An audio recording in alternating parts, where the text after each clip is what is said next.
Hey there. Today I have with me Chad T. Jenkins. He's the founder of many companies, including Seed Spark and the Seed Spark Academy. He's an award-winning author of Just Add a Zero, Remove the Film, Outperform Your Competition, Grow Exponentially Through Collaboration. Chad, thank you for your time today. Andre, pleasure being here. I'm excited to dive in. So am I, because I finished reading your book, and I don't say this loosely or lightly. It was a very good, simplified way of looking at business, and Mhm. especially from the collaboration point of view. And this is what I wanted to talk about: is you called your book "Just Add a Zero." Yes. Okay, that's very simple term. I get Mhm. it, but why do many people confuse that concept? Mm.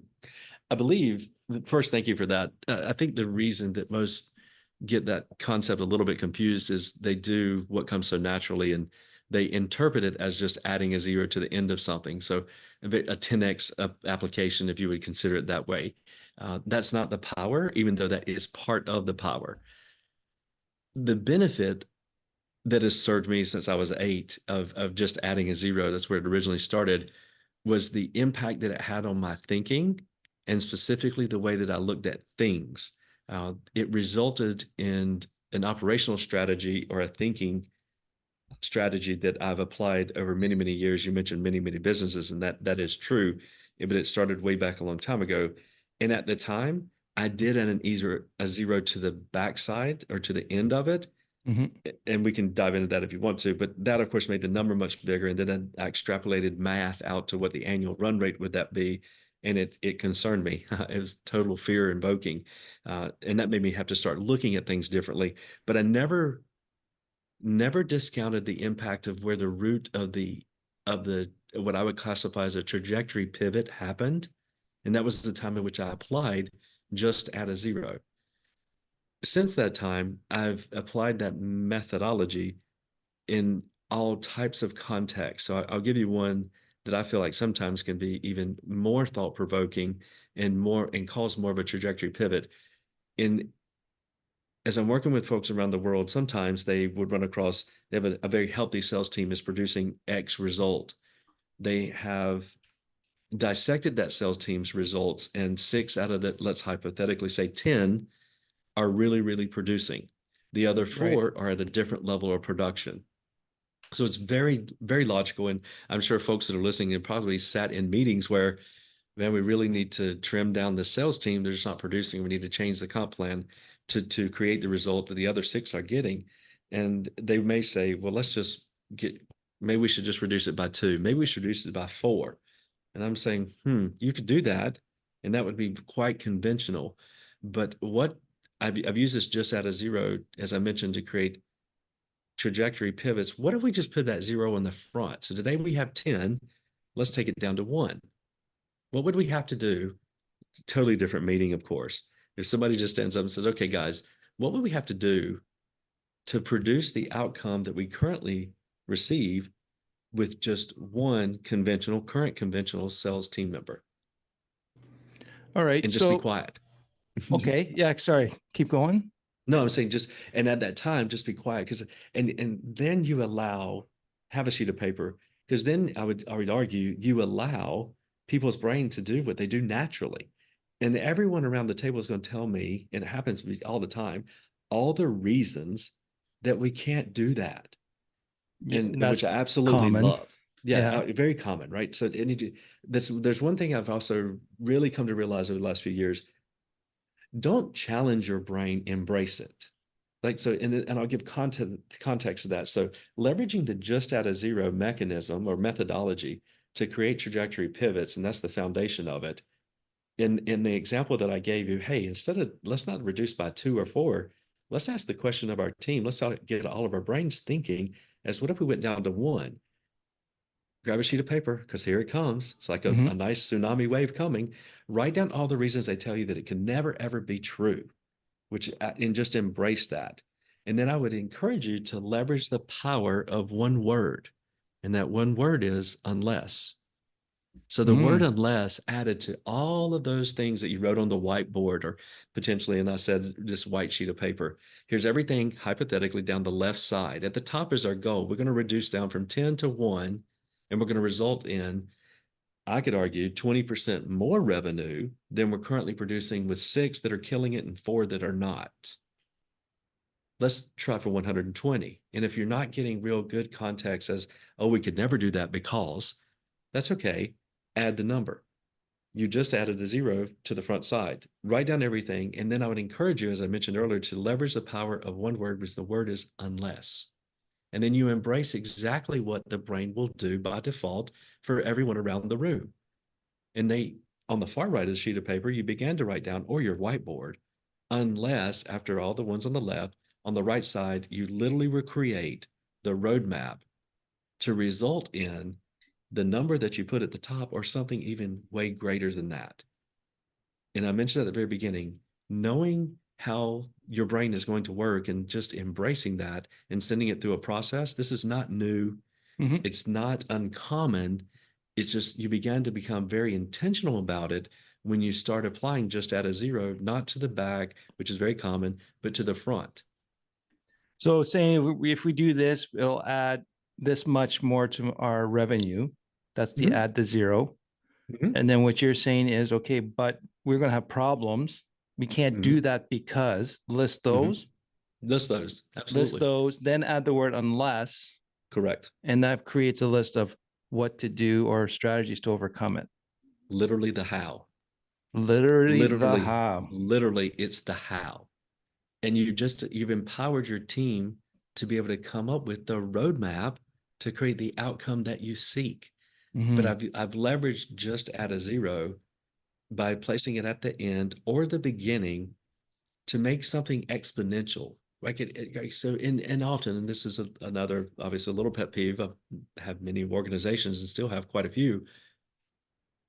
They want to grow by 10 or 20 or 30%. They want to be high growth. I understand that high growth, at least as I've been told, is Mm-hmm. 35% a year. Why not double? So in a very similar context as just at a 0, which is this number grows, another very simple one that I use quite often is why not double? When you want to grow, let's grow.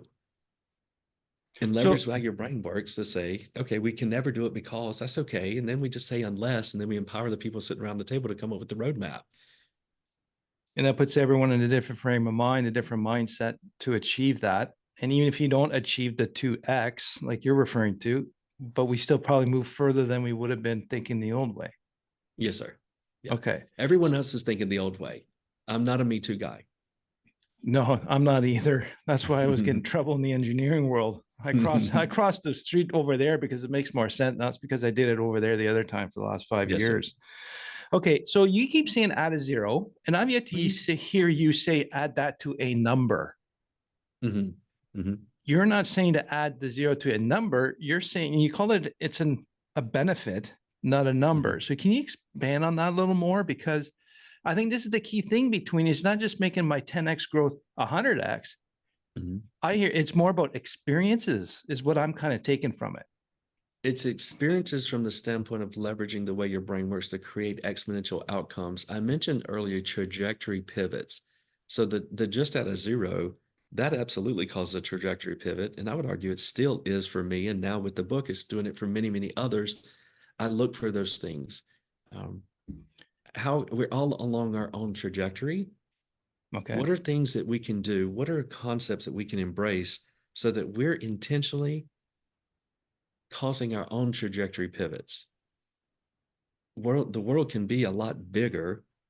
Everything you need is already inside of you to create that. What are some things that you can use to create the outcome that you seek, even beyond what you have sought in the past? Just Mhm. at a 0 is that. So it's resulting in a much bigger experience. You can apply it to a number, and that's very, very logical. Applying to the end of a number results in 10x, very straightforward. Mhm. Applying it to the front reduces it by 10x. Those are just catalysts to create the level of thinking that will produce the much larger outcome, and oftentimes an outcome that you really seek but you haven't been able to put into words, and you were too fearful of coming up with that big old number. And I'm saying, hey, embrace it. Embrace exactly what your brain's going to do. Work with your team, but empower them with strategies that harness the power of their brains. And by Right. doing so, you let everybody own a piece of it. You keep saying it's about our thinking, and I think been a decades long trend. I think that people not necessarily wanting to think about different ways of doing things. They're just doing what the status quo is, like you say, the Mm-hmm. Me Too. So you're really pushing this thing about looking at and thinking about our own trajectory pivots Mm-hmm.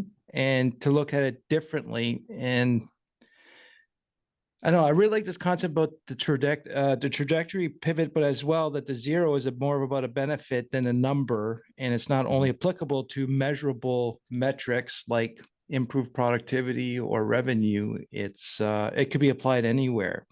Now, Anywhere. another thing that you stated many, I wouldn't be surprised, it was almost every other page, was film. Yes. Yeah. I That's think this is, another. yeah. Yeah, that's a big one. So, that how do you create these large outcomes? Well, one, the just out of zero begins the thinking, but I want to apply the thinking where I can make the largest impact.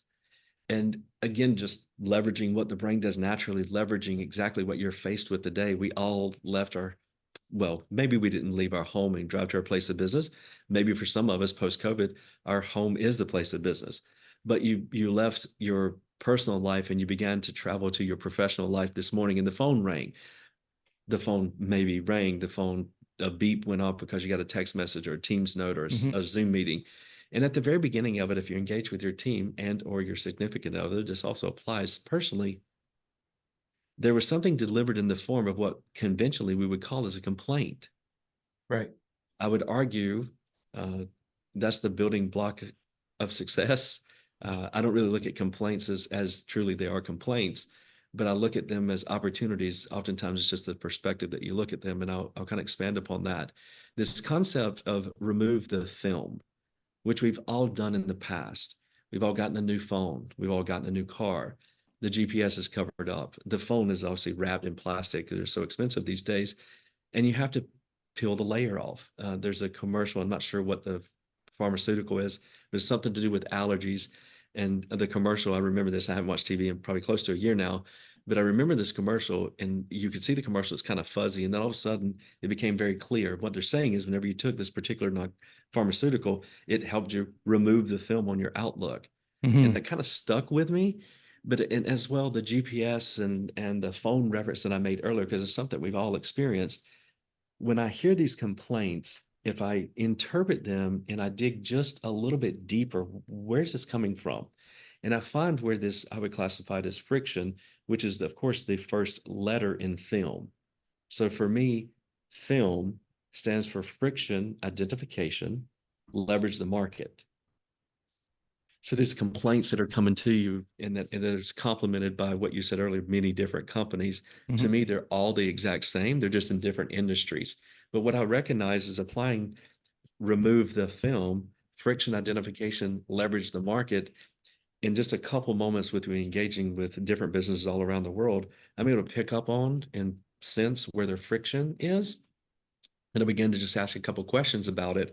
Because oftentimes it's the frictions that you hear the most often, which are the largest opportunities facing you in your industry, which is awesome, uh, or your business, which is equally as awesome. Because when I run you through friction identification, leverage the market, there's three questions that I ask myself once I've identified the friction is, if I resolve this in my own organizations, is it going to help just that organization? And if the answer is yes, that's wonderful. If I resolve it, is this friction resolved going to affect something or someone who is not in my organization, but is actually in similar size company that I am in my geography? And if that answer is yes, I get a little bit more momentum around resolving this. But then the last question that I often always ask is, if I resolve this, if I once this friction is resolved, is it something that's going to affect every organization like mine in this industry, or potentially every organization that's like mine that's in every industry? And if the answer is yes, in my normal previous, before I really focused on growth through collaboration, I would just go start a company. Right. The reason being is you have built-in clients under this concept. So once you focus on removing the film, it may not be the business that you're in, but it may be the industry that you're in. You can literally cause a trajectory pivot for everyone who's in that industry. And it's just by, and this is applicable. God gave us 4 inputs and 1 output. I try my very best, and it's not applicable to me being on a podcast because I have to do most of the talking. But in my normal life, I try to use them proportionately. Oh, you 4 hardly inputs, 1 talk. output. You Yeah. rarely talk. Yeah. You listen. Yeah. Yeah. It's there's so many, and I understand now that every human that will listen to this, every human on the planet has 2.2 million inputs in a day. We can only absorb about 130,000. Mm-hmm. So if we're looking for this film to remove the film, and you're saying it provides opportunities in my business in our industry, then you start to describe how it can benefit other people in the industry, meaning potential not well, I'm even going to Built-in use clients. they're built-in clients, but they're potential that word's no longer in my vocabulary because I hate it. But what do you call it? Competition. Sorry. Yes, it's been. So you're Yeah, talking about but that's you now remove them. to do that, we have to think differently now. You must. Yes, yes, yes. People have been, a lot of folks that have probably listened to this have been to an association or a group in, what do they call them? Masterminds or peer groups. That seems to be very common today, peer groups, right? So it's very easy to get the answer to these questions that I shared with you, just part of my methodology of removing the film. When I begin to ask those questions, you can get them answered because you're going to go to another peer group. You're going to go to a mastermind that you might be part of. And of course, if it's affecting them, you've gotten your second yes. And I'm beginning to build some momentum. It's like, hey, there might be something here, right? I would tell you, I have another one. How to the who's. It's very, very simple, right? So and previously, I have only ever really had an interest of being in an industry long enough to figure out the how. And then oftentimes I want to turn around and evolve into a business that sells and provides the how back to the who's that are in the industry. Right. No competition, no compression of margin, and you write your own rules. Like, how much better could it be? Right? Right. It's not a complete monopoly, but it's pretty damn close. And it's so foundationally remove the film to spark the big boy thinking, just add a 0 to the concepts and ideas that you're coming up with. And by removing the film, understand in a very short order, if you resolve this or potentially even turn this into a business, how big is your depth of market? And the most wonderful thing, and we've touched on it a couple of times, when you get answers to yes, yes, yes, you literally already have built-in clients, as I mentioned earlier. So you can get started and potentially even evolve what you do. A lot of folks aren't probably made to have so many different businesses, and I would be argued that I am not either. I've always been in the same exact business. It's just manifest a lot of different ways. So being able to monetize your experience is one thing. I also work with a lot of business owners because they're facing exit events, but I am very keenly aware that there's a subconscious connection, a deep emotional subconscious connection, I would argue, to the identity that their business provides to them. And if that is not addressed during an exit event, it can become a very, very large problem. So I do try to focus on that. And so one thing that keeps coming up is the ability to monetize your experience. Many of us have been in businesses for an extremely long period of time, and you've amassed 30 years of experience. During an exit event, a lot of times all that, what I would classify as way more than tribal knowledge, that is gold. That is intellectual property gold that's just not monetized and turned into. So when I talk about how to the who's, that is another foundation for guys who are facing exit, that they can monetize their experience by leveraging all the capabilities and all the effort and blood, sweat, and tears, one would argue, into their experience. They can just evolve to that. Monetize your experience. And I really like what you said about you're in the same business, but manifesting in different industries. Yes. And that gets me thinking quite a bit there too. So I don't think I'm the only one. Whoever's listening, if you're like your head's going, what the heck is going on? This, I gotta stop and think about this. Don't worry, I'm the same way too. And that's why I respect Chad a great deal here. And the other thing too is I think I'd like to touch on as a last point here. Mhm, The big message I also got from your book is okay, we're removing the film. We're just identifying friction, but I've always saw I call them obstacles. I think going from obstacles down to friction is a whole different conversation for another day. But mhm. those are great opportunities for growth. You can't grow without friction. Not at all. Yeah. Yeah. To me, there's a word, Mr. Lee Brower introduced me to a word, which is also in the book. You may have Yeah. been able to recognize it because it takes up the entire sentence length from left to right. And the word is triboluminescence. So it's the point in which friction becomes light. Mhm. Right. To me, when I apply remove the film, that's literally when I figured it out, it's like, wow, if I resolve this, it's going to affect a lot of people. There's no competition. Everyone else is running away from it in their businesses or in the industry. This can be big. That is Mhm. at the point in which I recognize triboluminescence because it's that friction has now become light. It becomes opportunity. Yeah, and I think that's one thing that the entrepreneurs who are listening, that's one thing you've got to understand. As frustrating and pissy as you can get about friction or obstacles, if we just get over the fact that okay, this is what we got to deal with, we got to deal with it. And at the end figure out what we can do to prevent it or take it as you said earlier, it's an it helps it opens up your largest opportunities in your business and industry because Mhm. by you identifying that and seeing it, I think that's part of the process of removing the film. In this case, Absolutely. it was in our face, or we can look at it from a customer's point of view and remove their film. So it's Mhm. very applicable everywhere, at home, Everywhere. everywhere. Um, and what can we do about it for that customer or for ourselves? And then what I heard later on is about monetizing your experience. What can that do to bring it to the industry or to other people? Yeah. And you're seeing a commonality here. They're all frictions. When I talk about the gentleman who's going to exit, that's a friction. He has friction. I recognize that there's friction with many of those guys. It's just commonality. So Mhm. if I come up with a way, and I have, we're going to be launching the Seed Spark Collective because I do truly want to resolve this friction and I want to empower those guys. They've sold their business, kind of lost their way. They got all this experience.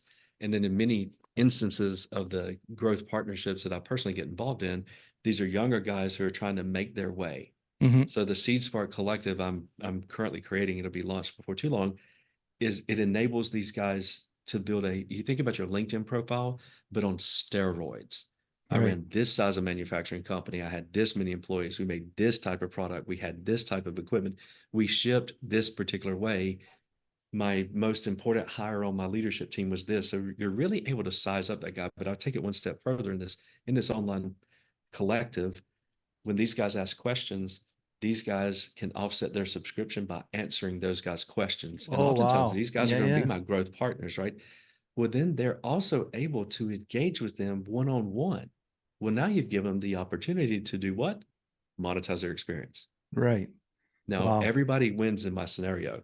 This guy gets questions answered that I personally don't have the wherewithal to do. This guy is now unable to leverage all the experience, and you're just connecting the two, So the and everybody film wins. and the friction there is getting these people connected. You're providing that for them. Yes, sir. Yeah, Wow. exactly. The Seed Smart Collective will absolutely, and it's friction for these guys who need answers, friction for these guys who have answers but have no way to get those answers out, nor Hmm. they have, nor do they have a way to monetize it. Right. Right. Yeah. So Well, you're seeing just where's the friction, and if I resolve it, how big of an impact is going to make, and if I'm struggling on coming up with how to create the solution, but we've got a couple ideas on the table, you may engage the thinking strategy of just add a zero. right. Now, one thing that you brought up, and I really appreciate you doing it, you talked about obstacles. So now I'll give you one reference that I use a lot. This is a wonderful book, by the way, the beginning of it. The obstacle is the way, collaboration is the way through it. Right. So for the folks who are listening, who are currently in their business, and they could definitely give us a couple of examples of obstacles that they're facing. They need a hire, they need to launch a big marketing campaign, whatever those obstacles are. And they're excellent at what they do. You engineering, obviously, Mhm. most excellent engineer on the planet. not the best marketing on the planet. It's two different approaches. But Mhm. if the struggle, if the obstacle that the engineering firm is facing, then I'm looking for, that is an obstacle, a collaboration to get me through it. Yes. But you don't have to do all this yourself. Yeah. My goodness, I spent 25 years doing it. Get up early, work harder, be smarter, and outrun the next guy. And that is a strategy that works really well. That is not at a zero strategy at all. That's Yeah. not exponential thinking or exponential outcomes. Yeah. It's really cool how for your Seed Spark collective, how you Collective, the you you collective. you did, you added a zero and that began your thinking, Mhm. and then you're removing the film. It just opened up a massive opportunity for not only you but everyone in that collective. So it's Mhm. not only industries, that's hitting a lot of different industries. Oh, yes, and sir. and that's Yeah. really cool because in the end friction can be controlled or converted into energy. And I like that fancy word that you use. I can't remember. Well, that's the thing. Mr. Liebauer is known for his fancy words, and the word Yeah. he literally creates words. This is not a word he created. You can Google it. Tribal luminescence. Yeah. It's the point at which friction changes into light. So this friction that you're experiencing, when you look at it, some of the concepts that we shared, it literally changes to light. It becomes opportunity. And in Right. some instances, it becomes opportunity that there's literally no competition. You can set your own price and you're monetizing your experience. Wow, amazing. And I'm sure we can learn a lot more about this in your Seed Spark Academy as well. Yes, Do yes. you want to So this, do you want to explain a little more what Seed Spark is in your academy? Because I think this is a very beneficial yeah, service. no problem. So Seed Spark, the name, of course, names have to have a meaning, right? So Seed Spark originally came from seed, the idea, seed the opportunity, even Mhm. spark the growth. So with the Seed Spark Academy, it's completely about growth. It's where we've collected the methodologies that I've used and employed with practical application in many different organizations that I've owned, started, acquired, and now I help other organizations around the world grow, leveraging these. So the Seed Spark Academy is a place where you can sort of self-help via the Seed Spark Collective. As Mhm. well, we create programs when you begin this growth journey and you start to experience exponential results. One thing that I'm very aware of, because I've personally experienced another friction, case in Yep. point, is your, I call them growth assistants. Now, many of us who are listening potentially have an executive assistant, and that's one particular discipline, I would argue. Personal assistants, another one. Right. Growth assistants. We have a growth assistance program that we're launching under the Growth Academy to further support high performing entrepreneurs who are along their growth journey, who have sort of begun to experience a lot of friction and they're looking for help. So we continue to create these programs that help people think a little differently. Mhm. They apply unconventional thinking to create unconventional results, and we package those in the Seed Spark Academy. And where can we find more information on the academy? Seedspark.com, actually. Yeah. Okay. Yeah. And where can we contact you? Where can people find you? And I'm going to put a link to your book in the show notes as well. And that book you can Wonderful. find anywhere, right? Yes, sir. Amazon. Anywhere you buy books, you can Okay. find it. Yeah. I'm actually surprised how many places you can find it because folks around the world continue to tell me. That's quite interesting.